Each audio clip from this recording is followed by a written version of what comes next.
কেতিয়াবা মনতে ভাৱ হয় যে পূৰ্বজন্মত হয়তো কিবা এটা ভাল কাম কৰিছিলোঁ, সেইকাৰণে আজি ইমান মানুহৰ মৰম পাবলৈ সক্ষম হৈছোঁ। সিদিনাখন আছিলে 18 মাৰ্চ আৰু মই এখন পাৰ্লাৰ ইনগ্ৰেশ্যনৰ বাবে যাবলৈ ওলাইছিলোঁ। বহু আগতেই মোৰ পৰা এপইণ্টমেণ্ট লৈছিলে, যিহেতু ল'ৰা সময় পোৱা নাছিলে। সিদিনাখন তাৰ বুধবাৰ কাৰণে বন্ধ আছিলে, গতিকে আহিলোঁ এইখন পাৰ্লাৰলৈ। পাৰ্লাৰখন আছে জু ৰোডৰ মানিক নগৰত, চিটি চেণ্টাৰ অপজিটৰ ৰাস্তাটোতে সোমাব লাগে। এইখনেই হৈছে সেইখন পাৰ্লাৰ। নামটো হৈছে ৰিটাৰ্ছ বিউটি পাৰ্লাৰ আৰু দুগৰাকী এমপ্লয়ী প্ৰথমতে মোক আদৰি দিছে, দেখিছেনে? ধূপ ধূনাৰে যেতিয়া এনেকৈ আদৰি নিয়ে, ভগৱানৰ ওচৰত বহুত বহুত ধন্যবাদ জনাওঁ। আৰু যেতিয়া ৰঙা ফিটাডাল কাটিবলৈ লৈছিলোঁ, হাতখন মোৰ কঁপি উঠিছিলে আৰু অকলে নাকাটো বুলি এয়া ৰীতাকো ক'লোঁ তুমিও ধৰা, আৰু তাইও সহযোগ কৰিলে। খুব ধুনীয়াকৈ সোমাই আহিলোঁ এইখন পাৰ্লাৰ, দেখিছেনে? আৰু এয়া হৈছে পাৰ্লাৰৰ অ'নাৰ ৰীতামণি দাস। মোক এখনি ফুলাম গামোচা আৰু এথোপা ফুলেৰে যেনেধৰণে আদৰণি জনালে, সঁচাকৈ আৱেগিক হৈ পৰিলোঁ।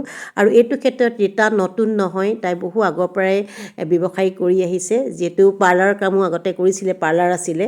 আৰু এইখন অৱশ্যে 1 মাহ হৈছেহে। বহুত কথা পাতিলোঁ ৰীতাৰ সৈতে আৰু এইফালে দেখিলোঁ কামো চলি আছে। লগতে পালোঁ এয়া মোৰ অনুৰাগী, যিসকলে মোৰ ভিডিঅ' চাই ভাল পাওঁ বুলি কৈছে। বহু অনুৰাগীয়ে ক'লে যে বাইদেউ আপোনাক চাবলৈকে আহিছোঁ বুলি কৈছে। সঁচাকৈ নিজকে ধন্য মানিছোঁ।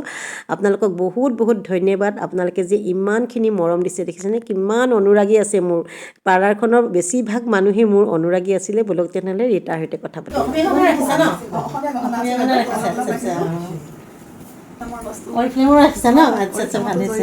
জড়িত ন? চবফালে আছে, এইফালে অসমীয়া গহনা আছে।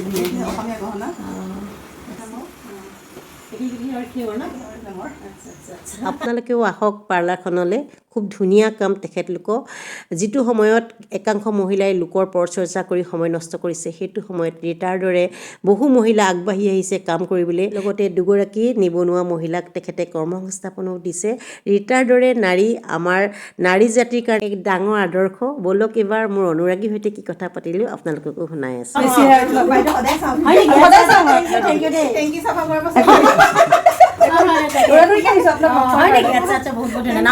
অঞ্জনা দাস। আচলতে বহুত মহিলাই চাই আপুনি কলকাতাত চাকৰি কৰে ন? আচ্ছা, ভাল লাগে দেই মহিলাসকলে যেনেকৈ কৰে। আমি কেতিয়াবা হতাশাত হয় নেকি? আৰু এটা কথা ভাল লাগিলে, ৰীতাৰ বান্ধৱীসকলে ৰীতাক ইমান বেছি ছাপোৰ্ট কৰিছে নহয়, দেখি বহুত বেছি সুখী হ'লোঁ। আৰু মিডিয়া যেতিয়া বাইকটো ল'বলৈ আহিলে, সঁচাকৈ মই সেইদিনাখন আৱেগিক হৈ পৰিছিলোঁ। আজি আহিছোঁ এইখন ৰিটাৰ্ছ পাৰ্লাৰ ইনগ্ৰেশ্যনৰ কাৰণে। খুব ধুনীয়া এখন পাৰ্লাৰ আমাৰ গণেশগুৰিৰ আশে পাশে, আৰু এইখিনি মানিক নগৰ বুলি কয় ন? যদি কোনোবাই আহিব বিচাৰে পাৰ্লাৰখনলৈ, খুব ধুনীয়া মানে কাম, তেখেতৰ খুব ধুনীয়া কাম। আহিলে আপোনালোকে গম পাবই। আজি মই আহিছোঁ ইনগ্ৰেশ্যনৰ কাৰণে। 1 মাহ হৈছে যিহেতু, এইটো 1 মাহ হৈছে। তেখেতে বহুতেই ব্যৱসায়ী কৰে। আৰু পাৰ্লাৰ আছে নেকি? আৰু জেণ্টছ পাৰ্লাৰ আছে, বুটিক আছে। গতিকে এখন পাৰ্লাৰ আমাৰ মহিলাসকল এনেকৈ আগবাঢ়ি যাব লাগে।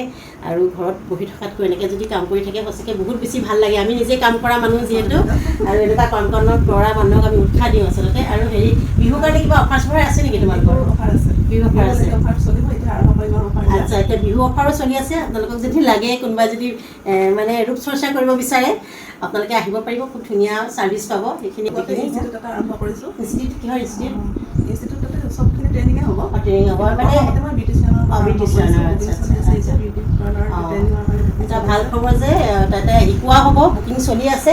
আৰু মই স্ক্ৰীণত নাম্বাৰটো দি দিম তোমাৰ। যদি কোনোবাই যদি শিকিব বিচাৰে, আপোনালোকে শিকিব পাৰিব। যিহেতু আমাৰ প্ৰতিগৰাকী মহিলাই কিবা এটা কৰিবলৈ আজিকালি বিচাৰে। আমাৰ কোনো যুৱতী মহিলা সকলো কোনো ঘৰত বহি নাথাকে, সকলো কিবা এটা কৰিবলৈ বিচাৰে। আপোনালোকে যদি এনেকৈ পাৰ্লাৰ শিকিব বিচাৰে, গতিকে আপোনালোকে আহিব পাৰিব।